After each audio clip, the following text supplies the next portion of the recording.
Dalam filsafat, fetish itu bagian dari cara filsuf Hegel menguraikan perkembangan abstraksi manusia. Orang yang nggak mampu berabstraksi, dia cuma mampu untuk menetapkan pikirannya di tingkat fetish. Bismillahirrahmanirrahim. Assalamualaikum warahmatullahi wabarakatuh. Yang saya hormati teman-teman dan para subscriber yang sudah sampai saat ini masih tetap setia untuk subscribe di channel ini. Pada hari ini kita kedatangan tamu yang luar biasa, salah satu tokoh nasional yang saya yakin para penonton setia di channel YouTube ini sudah familiar dengan tokoh ini. Tokoh ini terkenal dengan jargonnya akal sehat, ya. Kemudian juga terkenal dengan satu kata dungu yang seringkali digaungkannya ketika memberikan paparan dimanapun itu. Ya, kemudian sosok ini juga merupakan salah satu narasumber wajib pada program ILC, ya, di mana kehadirannya selalu ditunggu-tunggu dan juga sampai ada jargon yang keluar no Rocky, no party, ya. Jadi tanpa membuang waktu, teman-teman sekalian yang sudah subscribe di channel ini, narasumber kita pada interview kali ini bersama Bung Rocky Gerung atau Prof. Rocky Gerung. Itu sebutan yang sering disampaikan oleh para pengagum beliau. Langsung saja Prof, yang ingin kami tanyakan pertama terkait dengan apakah ada unsur atau hal-hal yang menyebabkan terjadinya penyimpangan seksual ketika seorang akademisi, kaitannya di sini dosen, melakukan penelitian, kemudian itu dijadikan sebagai ajang untuk penyimpangan seksual tersebut, Prof. Bukan, itu kan tema Anda fetish. Terus Anda mau tanya saya soal penyimpangan seksual. Penyimpangan seksual itu urusan psikiater, bukan urusan saya. Itu kan yang mesti diperiksa kenapa dia menyimpang secara seksual. Fetish itu kan objek, bukan penyakitnya tuh. Jadi itu juga pertanyaan penelitian yang keliru. Kalau Anda mau ngomong tentang fetish sebagai objek, itu kita bahas kemampuan orang mengabstraksikan problem. Jadi kalau dia fetish, artinya dia belum mampu untuk melihat masalah itu di tingkat abstrak. Karena itu dia memuja sesuatu yang sebetulnya tidak perlu dipuja. Itu. Apa misalnya betis perempuan, siluetnya, segala macam, itu bedanya. Tuh. Jadi bukan soal penyimpangan, itu penyimpangan itu bukan urusan saya. Bukan urusan diperiksa sama dokter jiwa itu. Baik, Prof.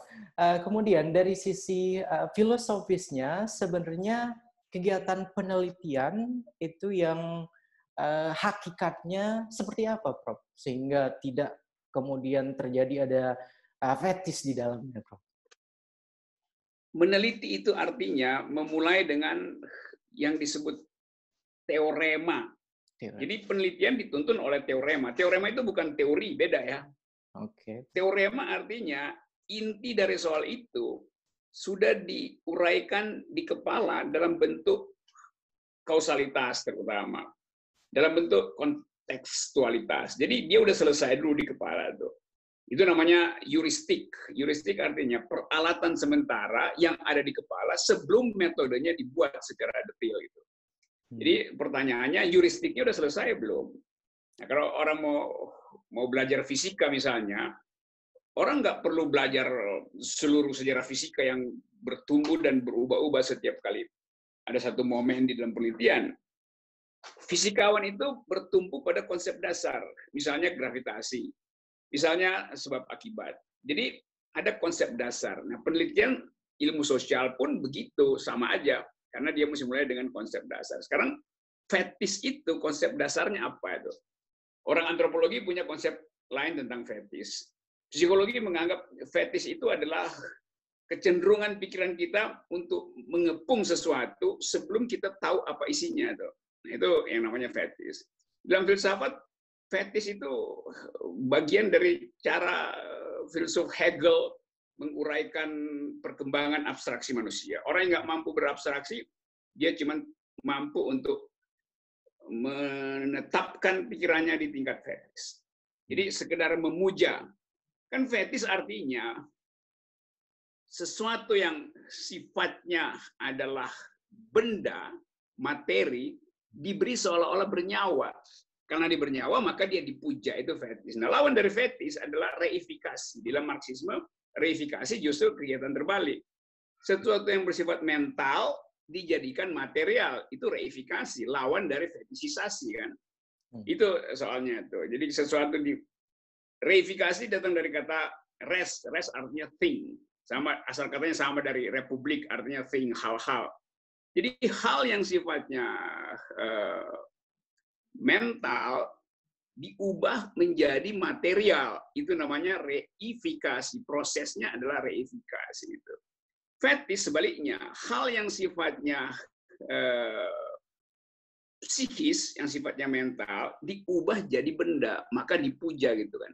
Jadi itu dua hal mesti pisahin dulu antara apa itu fetishism supaya dia menjadi jelas, bandingkan dengan reifikasi. Itu dalam penelitian dimulai dari situ tuh. Kalau mau tajam gitu. Oke, menarik. Oke, terus kemudian terkait dengan Hegel tadi dan Marxis itu, apakah ada pertentangan keduanya, Prof, ketika dalam tataran keilmuan? Pasti bertentangan. Ya, seperti apa itu? Reifikasi itu adalah, kalau orang berpikir reifikasi, dia pasti masuk di dalam filsafat materialisme, yaitu membuat efisien pikiran, karena itu segala sesuatu harus dikembalikan pada yang benda gitu. Di dalam ilmu pengetahuan itu namanya epifenomenalism. Jadi fenomena itu dinyatakan sebagai fenomena kalau kedudukan dia itu bisa dihadirkan melalui pembendaan, dijadikan benda itu. Oke, misalnya pikiran itu bukan proses mental, pikiran itu adalah proses kimia di otak. Itu yang disebut epifenomena. Marxisme melihat pikiran sebagai gerakan kimia di otak. Gitu. Hegel nggak begitu lihatnya. Hegel melihat pikiran itu adalah perjalanan roh yang sedang mencari bentuk akhirnya. Nah, bentuk akhir itu mestinya abstraksi. Roh absolut mengalami pemurnian lalu jadi abstrak.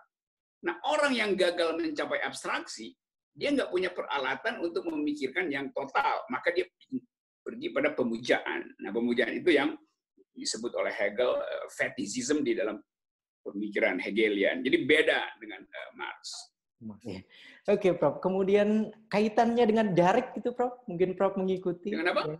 Jarik yang ada di Surabaya, itu bagaimana, Prof? Tanggapannya? Apa itu? Apa itu? Terkait dengan fetishism penelitian itu kan dikaitkan dengan yang terjadi di Surabaya. Bagaimana, Prof? Iya, itu saya terangkan tadi. Ada dosen mungkin dilihat jaring dijemur, lalu dia ambil terus dia cium-cium. Biasanya celana perempuan dijadikan objek fetis. Perempuan juga lakukan hal yang sama itu. Tapi itu nggak ada urusan dengan Hegelianisme atau Marxisme. Itu yang disebut sebagai problem kejiwaan orang. Nah, fetishism juga dibahas di dalam psikologi itu. Jadi ambil perspektif psikologinya itu. Nah, kalau mengatakan bahwa itu fetis, iya, psikologi menamakan itu fetis dalam arti sakit jiwa ya, bukan sakit otak. Tadi saya terangkan, kalau dia nggak mampu mengabstraksikan, maka dia datang pada problem ketidakmampuan kognisi itu. Kalau dosen tadi, dia masuk di dalam ketidakmampuan untuk menghidupkan gairahnya itu, atau menyalurkan gairah di lokasi yang tepat gitu. Dia ambil lokasi jarik. Apa itu salah? Enggak, itu juga bagian dari imajinasi itu. Kalau dia fetis pada jarik, siapa yang mau salahin? Enggak. Itu bagian dari dia kan. Anda misalnya fetis pada dosen Anda fetis pada ballpoint teman Anda, itu biasa aja. Jadi kalau fetishisme itu dijadikan alasan, justru dia nggak kena delik. Karena dianggap itu soal mental disorder. Nah, yang mesti dipersoalin adalah kenapa fetishisme itu berubah menjadi kriminal. Itu masalah penelitiannya tuh. Begitu cara melihat soal. Jadi jangan salahin fetishisme. Semua orang setiap hari juga berpikir fetis kan, tapi dia tidak memaksimalkan itu atau mengambil risiko dengan mematerialkannya dalam bentuk crime. Begitu. Berarti pada dasarnya basic insting tiap orang itu punya, Prof. Fetishism. Ya dengan sendirinya. Di antropologi mulai dengan itu. Antropolog bikin riset tentang kebudayaan-kebudayaan yang eksotik. Amerika Latin, Afrika, Jawa, segala macam. Dan dapat ide itu. Bahwa orang itu cenderung di dalam mentalnya untuk memberi pujaan. Nah, pujaan itu tergantung pada situasi kultural dia. Jarik itu mungkin jarik kan cuma ada di dalam kebudayaan Indonesia tuh. Ya, kalau Anda pergi misalnya ke India, jariknya nggak ada jarik di situ tuh. Orang pakai baju sari. Sari, benar, Pak. Fetis pada baju sari itu. Kalau Anda pergi ke Amazon, dia nggak pakai jarik itu. Caranya memang bagian dari perlengkapan busananya. Jadi istilah fetish itu selalu saya sebut tadi itu culture matters, dan itu ada social base-nya itu. Menarik sekali. Jadi psikolog mesti diperiksa kenapa jarik jadi objek fetishism tuh atau fetishisasi. Nggak ada soal tuh. Nanti kriminolog yang akan periksa kenapa jarik kemudian menjadi objek penyaluran hasrat seksual yang bentuknya adalah crime. Kalau penyaluran hasrat seksual ini dia bisa bikin fantasi di kepalanya, segala macam di kamar tertutup segala macam, nggak ada soal kan? Iya. Tapi waktu dia pindah jadi soal kriminal, maka argumen fetish itu berhenti, orang cari keterangan. Sebab jangan-jangan dia cuma berupaya untuk cari alibi bahwa itu fetish adalah alibi itu, bukan sesuatu yang dia pahami sebetulnya. Gitu. Selanjutnya ingin saya tanyakan satu pertanyaan pamungkas, mungkin Prof, mohon bisa dielaborasi. Yep. Sebenarnya Prof, ada apa dengan pendidikan kita di Indonesia untuk saat ini? Prof. Berkali-kali saya katakan bahwa orang mengejar pendidikan juga di dalam psikologi fetishism. Karena nanti apa bukti bahwa dia memperoleh rangkaian pendidikan itu ijazah. Lalu ijazahnya dia bingkai. Lalu ijazahnya dia pamerkan di YouTube, di WA Group. Itu juga fetishism. Karena itu ijazah itu kertas doang barang. Lalu dikasih spirit. Dihidupkan melalui angan-angan. Padahal pembuktian itu nggak ada di dunia ini. Orang cari kerja atau masuk dalam modal scientific review itu dengan kertas itu. Itu perusahaan-perusahaan besar atau pusat riset dia akan buang ijazah itu. Karena dia tahu bahwa dia dari awal datang dengan mengandalkan ijazah. Padahal ijazah itu adalah bukti bahwa dia pernah sekolah, bukan bukti dia pernah berpikir. Itu soalnya kan. Iya. Tapi orang anggap kalau pernah punya ijazah, maka pernah berpikir. Nah, itu namanya fetishisasi. Fetishism juga, itu yang fetishism tuh. Karena memuja benda, seolah-olah benda itu adalah pikiran. Padahal itu ijazah doang. Dianggap kan sebagai legitimasinya begitu, Prof. Ya, dia mencari legitimasi dari barang, dari kertas. Yang sebetulnya, ya kalau dia hilang, apa bedanya tuh? Kan kalau orang belajar berpikir, maka pikirannya itu nggak mungkin hilang. Ijazahnya bisa terbakar. Kan itu soalnya tuh. Jadi memuja benda yang namanya ijazah itu adalah problem pedagogi kita yang paling buruk. Jadi kalau ditanyakan tadi, apa akibatnya dengan guru segala macam ini? Ya sama juga. Karena orientasinya adalah output yang berupa kuantitas. Karena itu diperbanyak guru. Guru diperbanyak, tapi pengetahuan tentang logiknya rendah. Itu artinya gurunya ngajarin logika yang palsu nanti kan. Itu masalahnya kan. Coba kita kasih pendidikan 2-3 aja guru yang betul-betul mendalam. Sehingga kalau dia ajarin pada muridnya yang SMA bisa ngajarin pada yang saudaranya atau temannya tetangga yang SMP. Karena si murid mengerti logik dari si guru. Demikian seterusnya. Jadi program hiruk pikuk kemarin soal pemberdayaan apa itu POP apa segala macam itu nggak ada gunanya kalau orang tidak berpikir apa sebetulnya fungsi dasar berpikir. Sekolah itu mengajarkan berpikir mestinya tuh, bukan mengajarkan jumlah kurikulum yang mesti dipelajari anak didik. Nah, itu gampang aja dihafal aja. Juga anak yang pintar dia pikir ngapain saya pelajari itu kalau ada di Google, nggak usah masuk kelas kan. Tapi pikiran hanya disebut pikiran kalau ada pertukaran pikiran. Nah, pertukaran pikiran yang paling tajam adalah perdebatan pikiran. Nah, itu yang mesti jadi kurikulum inti dari semua sistem pendidikan kita. Terima kasih banyak Prof waktunya dan mudah-mudahan ini bukan pertemuan pertama kita ya. Makasih banyak Prof. Selamat hari. Ya.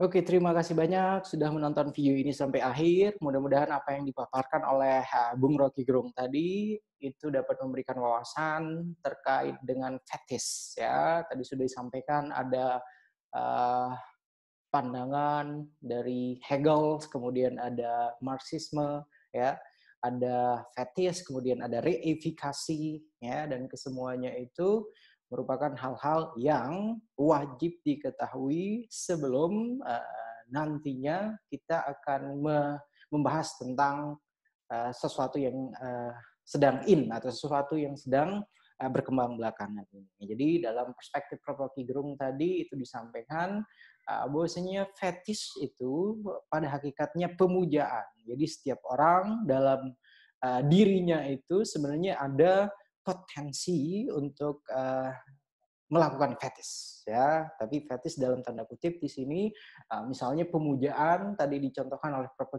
Rocky Gerung terkait dengan kecintaan pemujaan terhadap ijazah ya, ijazah yang dimiliki oleh seseorang itu dikaitkan dengan bahwasanya itu membuktikan seseorang itu telah atau pernah sekolah. Jadi bukan membuktikan bahwa seseorang itu pernah berpikir. Itu paparan yang sangat luar biasa saya kira. Kemudian juga yang ditekankan terkait dengan sistem pendidikan kita yang terjadi belakangan ini dengan beragam wacana, beragam kebijakan baru.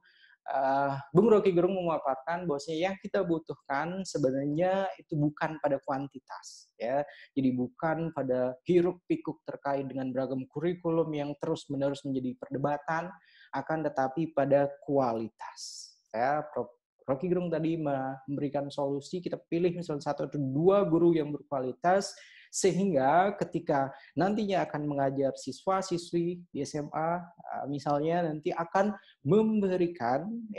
memberikan kemampuan berpikir yang original, yang pure.